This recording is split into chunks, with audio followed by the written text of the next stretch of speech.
Blog Talk Radio.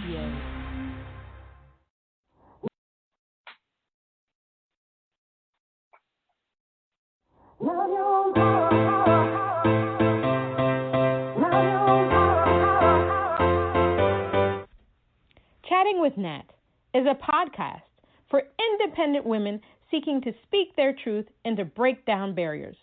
We host honest conversations that help to guide and empower women. Speak your truth and set yourself free. Let your voice be heard.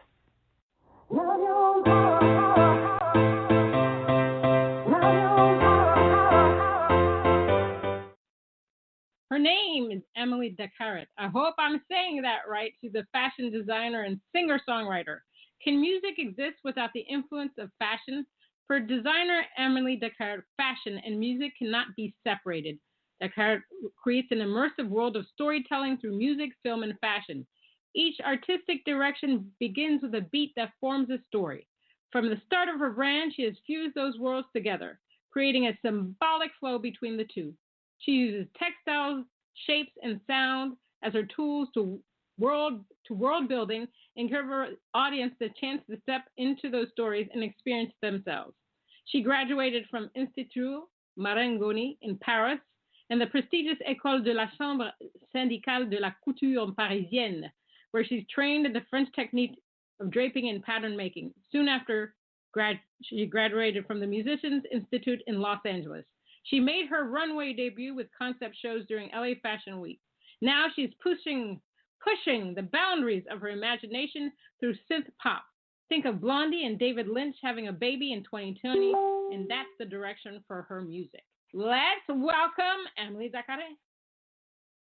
Hi, Emily. How are you?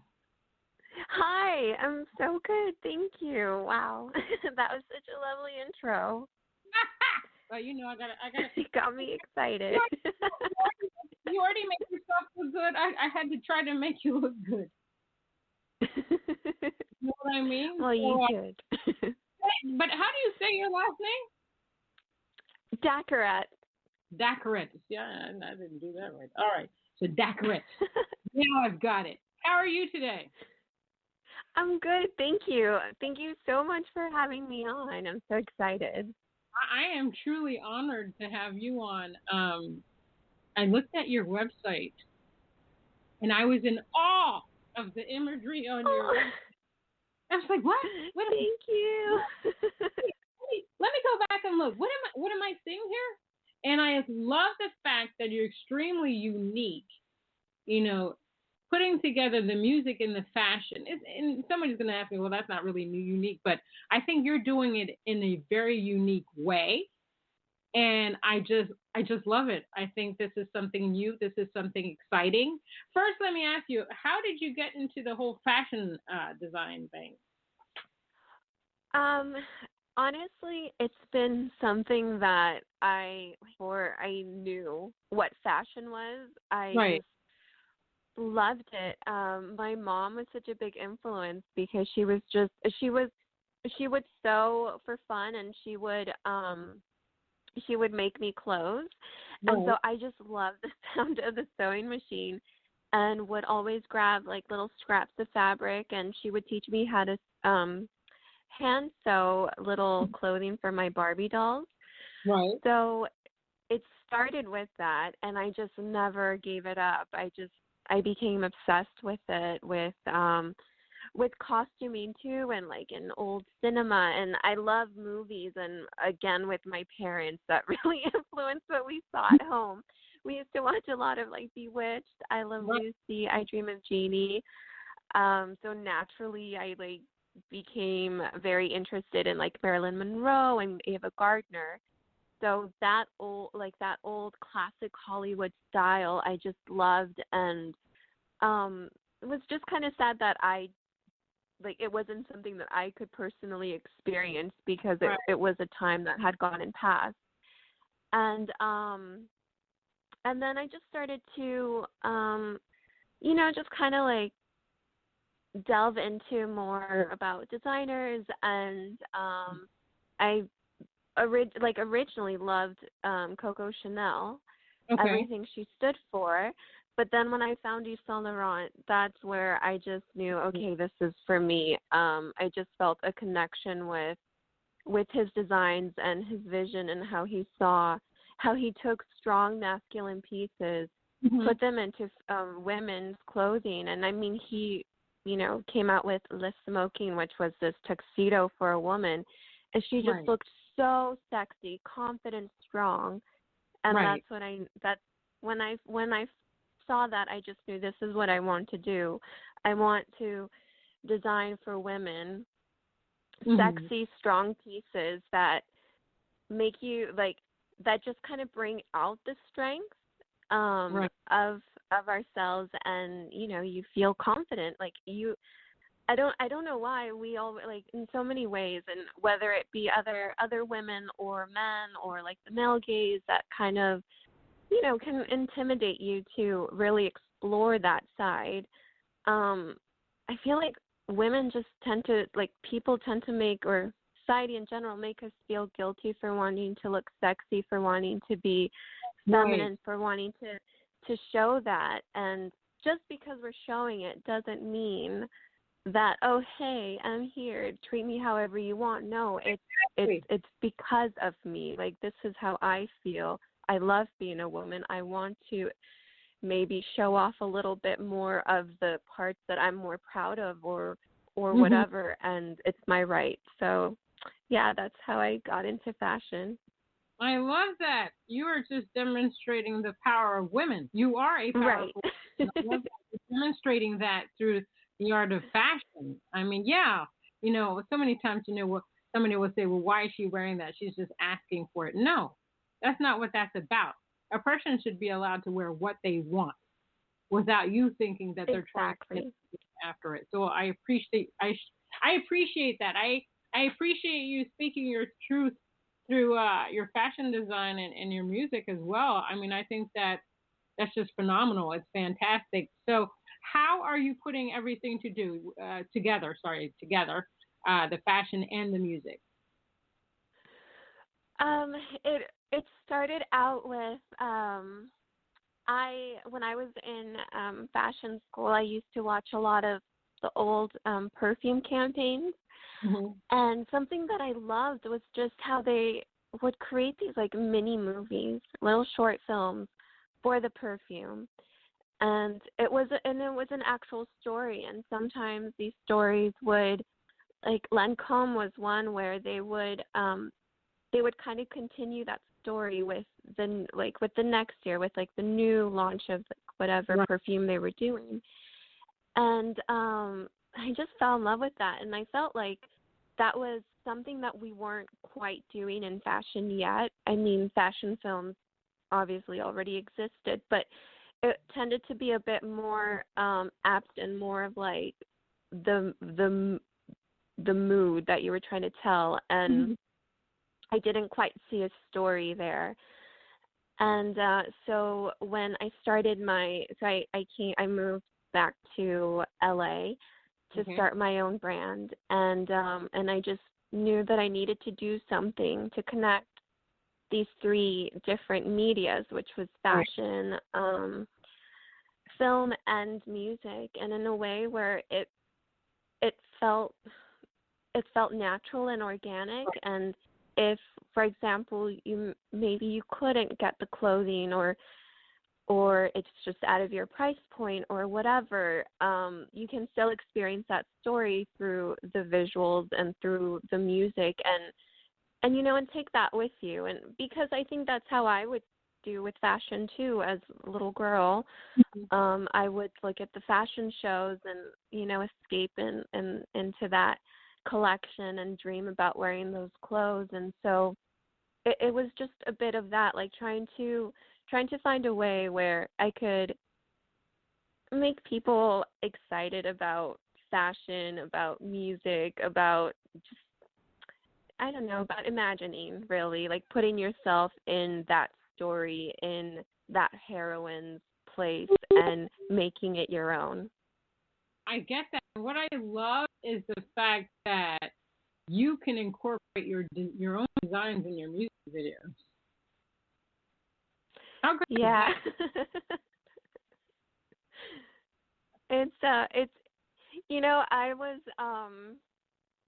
there was a time where because I grew up loving fashion, music, and dance, and when it was time to really think about my future, I decided to put music to the side and dancing and performing and just pursue fashion.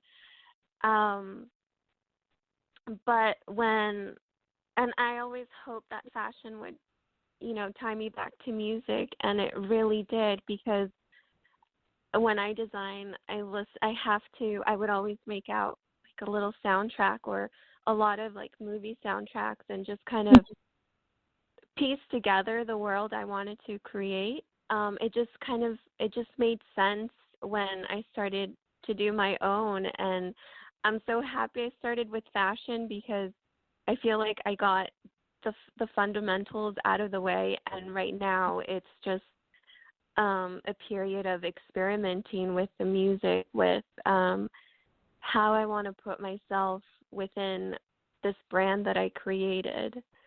And it's exciting. It's sometimes overwhelming, but sure. I love it.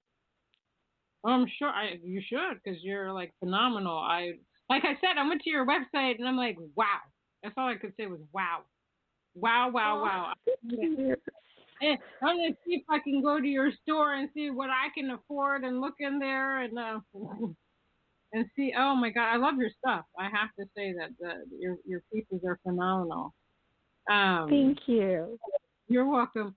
Who are your main musical influences? So a big one of mine is David Bowie, and I was just watching The Labyrinth the other day. I love that film. Yeah, I love it. It's so crazy and weird and nonsensical, and I think like that's what I love. Like what I love about 80s films are that most of the time, especially for like kids films, they just jump or they just drop the story without any explanation. And nowadays, like everything has to have, it started here and this is the story, and it's okay, but I think like what's amazing for children especially is like to kind of leave it open, so you let their own imagination kind of think about how it started. And David Bowie for me is that, where he, first of all, I just admire how much he could have, he might have been like at the very top of like the trends with music, but he just kept on and reinventing himself without really the fear of, I'm no longer going to be in style. For him, it was just, I'm going to do a different genre now, and I'm a new character, and now I dress differently, and I'm going to cut my hair and call me this now. And I like, oh my God. I just so love, insane. Like, he was definitely is and was an icon when it came to fashion and changing his appearance and stuff. What I loved about him, he liked to do what he wanted to do. He didn't care what other people thought, and he just did it. He just did it, yeah. And I feel like, and I love that, and and I do feel a lot of people don't miss that advantage that you have with fashion, that you could be whoever and dress whoever you want to be. Like, you don't need to follow, Kylie Jenner to look cool or to look relevant. Be you, like be uniquely you, and that is so beautiful. Which was another thing that I also like wanted to go into fashion, where I don't think people understand how beautiful imperfections can be. Exactly. And when it comes to designing, it's not that I'm trying to erase those imperfections or put a filter, but it's actually like, okay, how can I use those imperfections, if we want to call them that, and to make it interesting and cool and look at it this way. And David Bowie was definitely like that. He could sometimes look like an alien or like the hunkiest man ever, and I love that. I mean, I absolutely love what you're saying because even like my music, I don't like my music to be perfect at all. Like if there was like a little glitch in it, I actually get excited about that. I Mhm. like it when I like when things are natural. That's what I like. Right. Even, Yeah. like I'll tell you one thing I hate it. I hate when I have to rehearse like my music. I absolutely I hate rehearsing with a passion, but I know I have to do it. But at the same time, because what I love is when because I'll change things up. We'll rehearse something, and I'll just change things up when we get to the time of the performance, because I just let whatever's inside me move me, and I want it to be raw and natural, so that the audience can really get what I'm singing or saying. You know what I mean? Yes. Yeah. Um, Yeah, completely. Like so I even understand. like the breaks in your voice, like it adds something. It adds Yeah, a feeling like it's something, oh, you know what, maybe I can't hit it today, but I'm going to go there, and it just creates this feeling like you connect with the singer with that, or the musicians, where it's like something different. I don't know. I I agree with agree with you. I like you. natural We're music. sisters in this. We are sisters in this because I like your whole natural feel. I like the idea that the whole flaws thing. Flaws can be extremely beautiful, extremely beautiful. I think we live in a society where they think you're either supposed to be blonde haired and blue eyed to be like the beauty queen, but over time, people I think have learned that beauty is in everything. Mhm. Um, Right, and everything. Like there is no standard of beauty, right. and I love that we're getting closer to that. I mean, there's I think we're farther than what we think we are, because at the same time I do see, especially younger girls, like in their teens, where I don't I can tell, oh, you're copying this person and that specific person. I just wish that more people would maybe advocate for more uniqueness, as far as like, I agree. hey, you are beautiful the way you are, and I want to see what you're doing, because that's what inspires me. But if I'm seeing, a carbon copy of one person or two, couple influencers, then it's just, I find it boring. Exactly. I agree with you 100%. Even, I know that out there are people that I love cover artists. There's some people that cover music really well. And then, there's some Mhm. artists that have a favorite artist is like, oh my gosh, I want to be just like them. But if you're trying to get into the music industry, I find that you need to be just like you. You have to be your own individual self. Because what the music people out there are looking for is something different. Even though on the radio you would think that there's only one way to make music because it all blends together, it all meshes together because it all sounds the same. Mhm. On webinars and these conferences, they're all like, well, we're looking for the next big thing.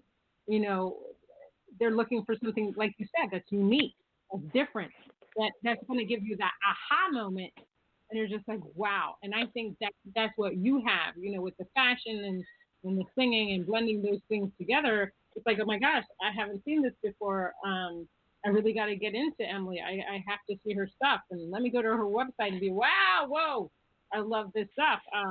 No, I think that you definitely are on the right track. I love your individuality. I love that you speak your truth. I think you're a very powerful woman and that you will go far with everything that you're doing.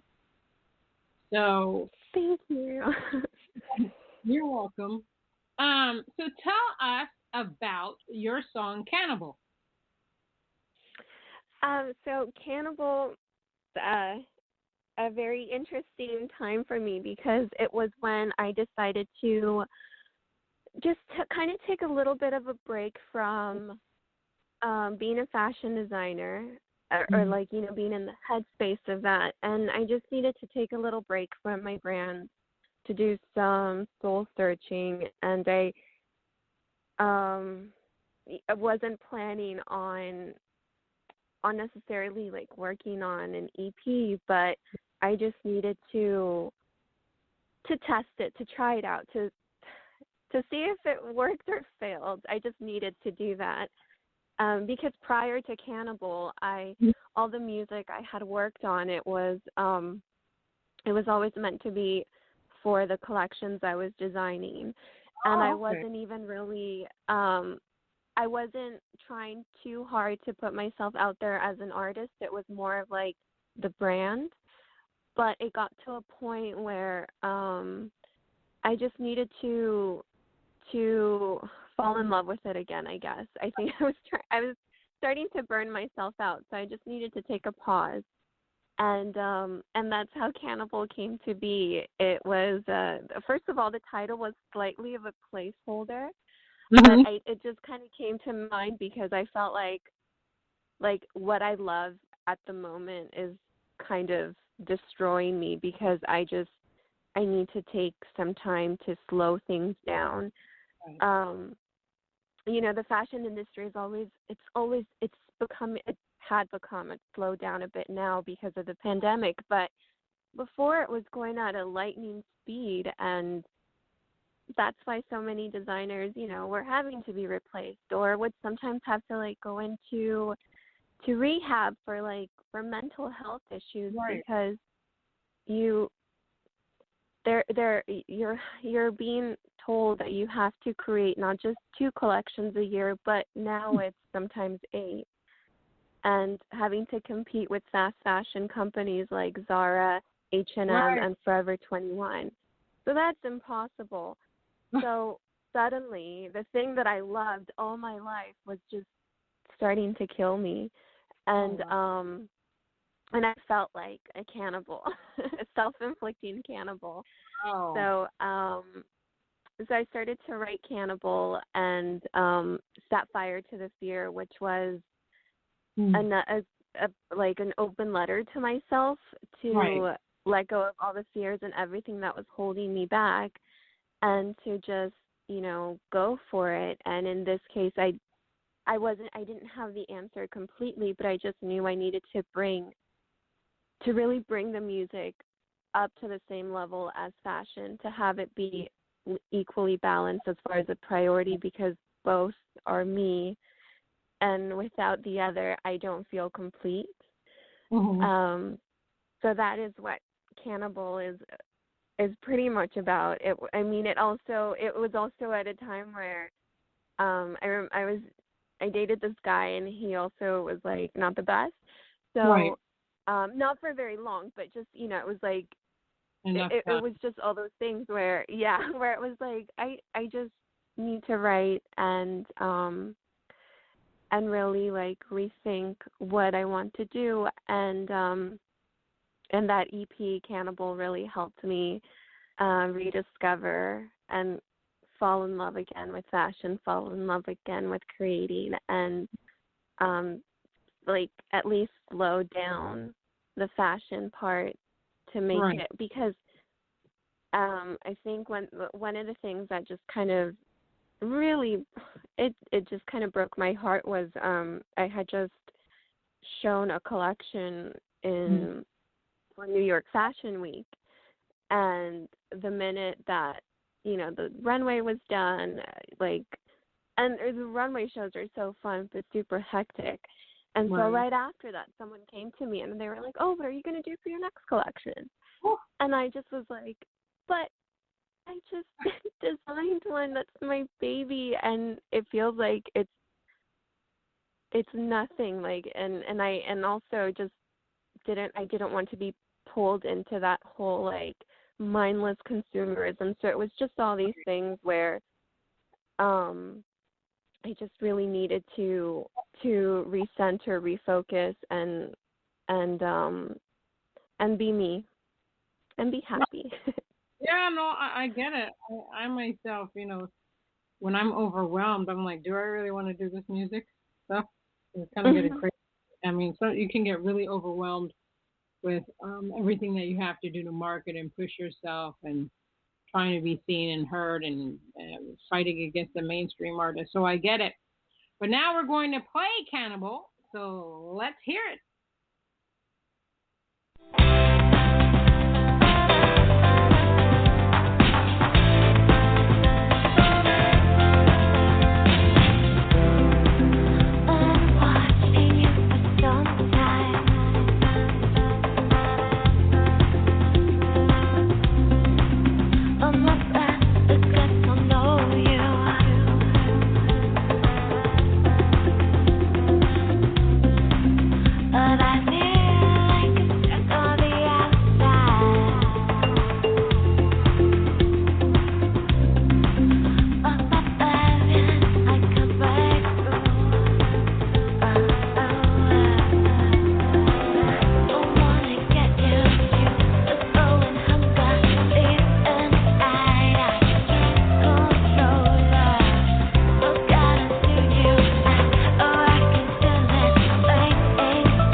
That was awesome. Thank you, Emily. I love that. I love the groove. I was, bopping my head to it. Yay! Thank Yay! you. So I listened to one of, I think, is the Growing Addiction one.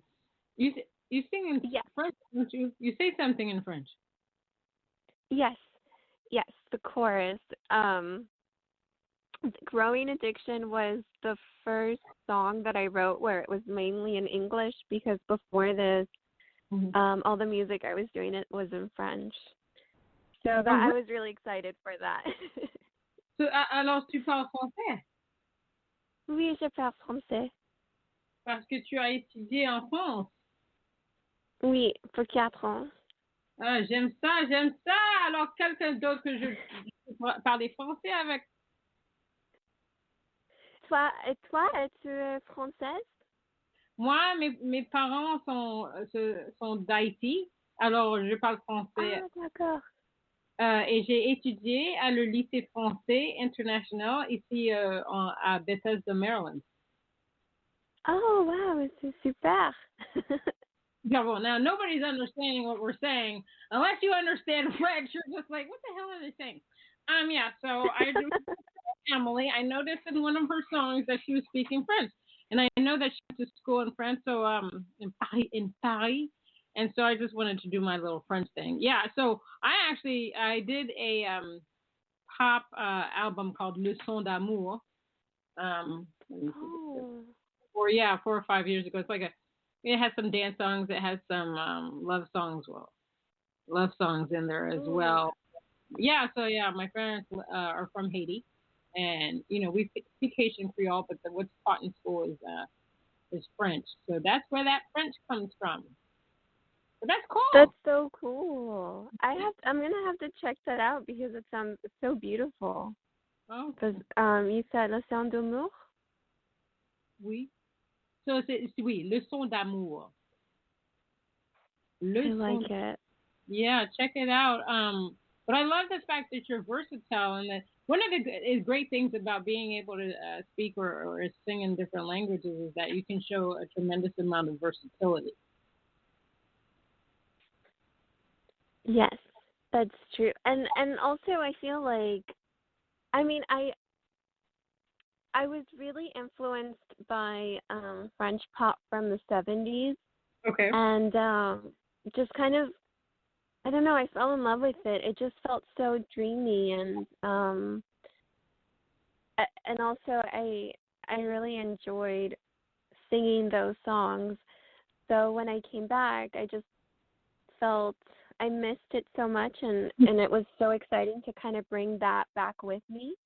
But what I loved about Cannibal was being able to explore now, obviously English and how to use it, which was a little bit trickier because I find it was just having to switch the way I was singing, and then also kind of there are certain things you can do in French, and it just sounds so lovely, and you can really like move the vowels.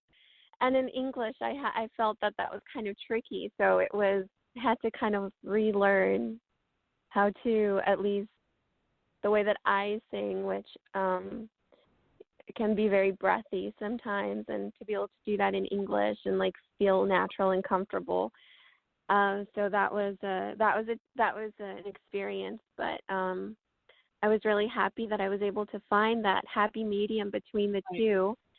And the new album that I'll be releasing, well, first the lead single from that album next month called Fading Memories. That whole album is a mix of French and English, and cool.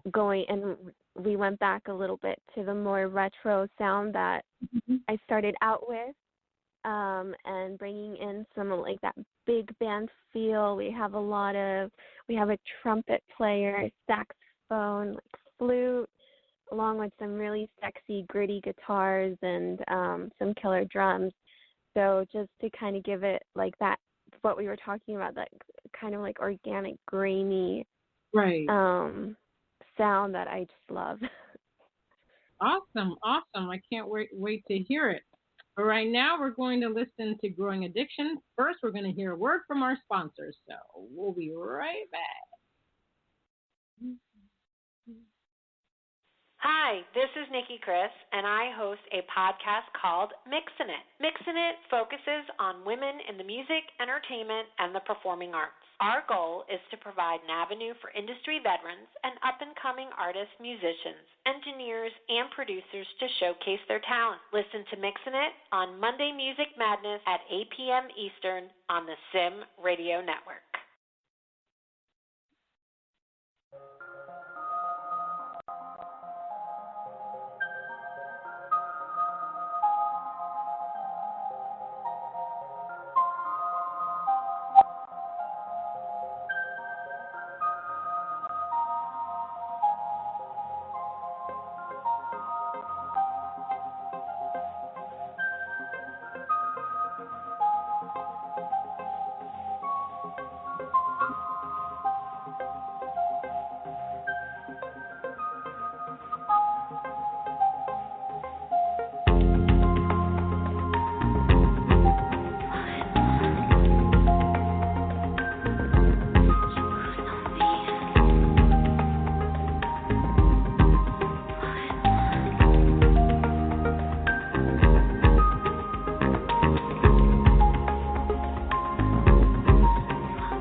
Another great one. I love that one also. I love the intro with the French because I like French music.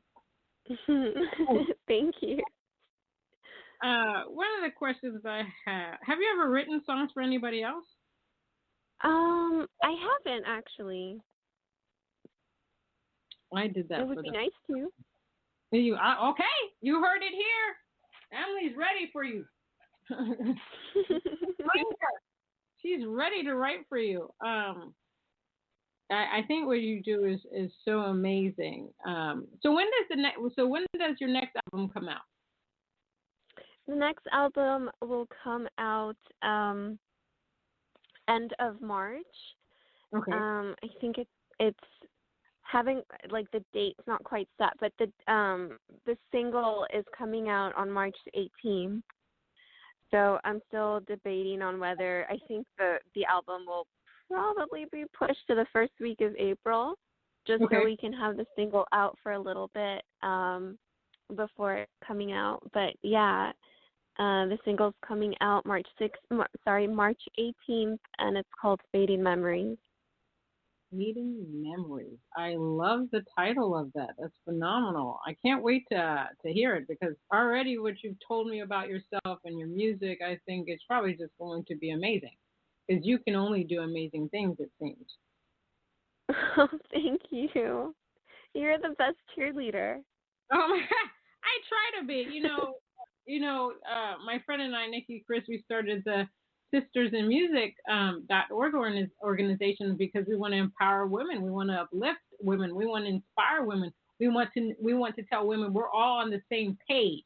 We can work together. It's like no divas. You got to leave that diva crap at the door. And so our main thing is, we want to create albums and give a percentage of that to female charitable organizations. But, and there are a lot of women organizations out there, but the way that we're different is that there's no tier. So there's no upper class, middle class, lower class. We're all on the same page no matter where you are in your career. And we want to invite people to if you have your own podcast, put it under the Sim Radio Network. We're all happy to do that. We want to motivate people. We both love seeing people being successful. And if we can help people on that path as well, that's what we want to do. And this is a time of the women, the females, out there trying to do their thing. It's important that people see us as great beings as we are. It's not to say that men are not great beings. We need them, obviously, so that we can create other women. No, we do need them for that. And then we love the men that support us, the men that are supporting women in everything that they do. I think it's just so important, don't you think? Completely. I was very blessed and lucky to grow up in a household where my parents, rely and trust each other and really use each other's strengths. So where my dad is weak, my mom tends to be stronger, so she takes the reins there, and vice versa. And you see, it's a real partnership, and you have, they use their own individual perspective, I think, to come ahead, and that's what we need. I feel like women in general, like, we're very strong. Oh yeah. So you're always you always hear, well, women are more emotional, and I think, well, it could be that maybe there are more women who tend to be more expressive, and I think in general, not in absolute, but in general, yes, women tend to, like, we're more confident about showing our emotions. We're more confident to be like, I'm mad, or I'm so sad, or I'm happy today. And right. And I think that's incredibly powerful because we're able to connect with people through our emotions, and I think, like, the way that women, like the brain of a woman, analyzes problems and creates solutions is it's just very interesting, and I feel like we kind of see things more in the bigger, and we need that. So I personally am so excited to have a vice president who is a woman. Hey, man, to have a woman, right? To have her in that position, I feel like this is what we've needed for so long. Like, you need to have both. I'm not saying get rid of the other women, let's trample men. No. But we Right. need it to be equal, because once we get it there, we'll be able to solve a lot of the world's problems. We will have equal voices. We will have different perspectives. We will have, well, as a woman, this is how I feel. Right. You know, you're taking into account those feelings. So, yeah, we need women. We need each other. Amen. So let our audience know where they can find you. You could find me on all social media under Emily Daccarett, and Okay. my last name is, yes, a little bit difficult to pronounce, but I am actually like the only one with that name. So if you find Emily Daccarett, that will be me. I'm also on Spotify, and if you're interested in streaming my music, it's available on all streaming platforms. Okay. And you could always keep up to date with me on my websites, for fashion, emilydaccarett.com, and for music, emilydaccarettmusic.com. Awesome. Thank you so much, Emily, for being on my show on Chatting with Nat. It was a pleasure. I learned so much about the fashion industry and the blending of fashion and music. I hope you'll be on our show another time. Yes, I would love to come back. It was so lovely talking to you. Awesome sauce. So what's going to happen after this, I'm going to send you the link to the show, and everybody else can hear it, can hear all of it, and how wonderful and exciting you are. Thanks again for being on the show. You have a great night. Thank you. You too. Thank you so much. You're welcome. Thanks.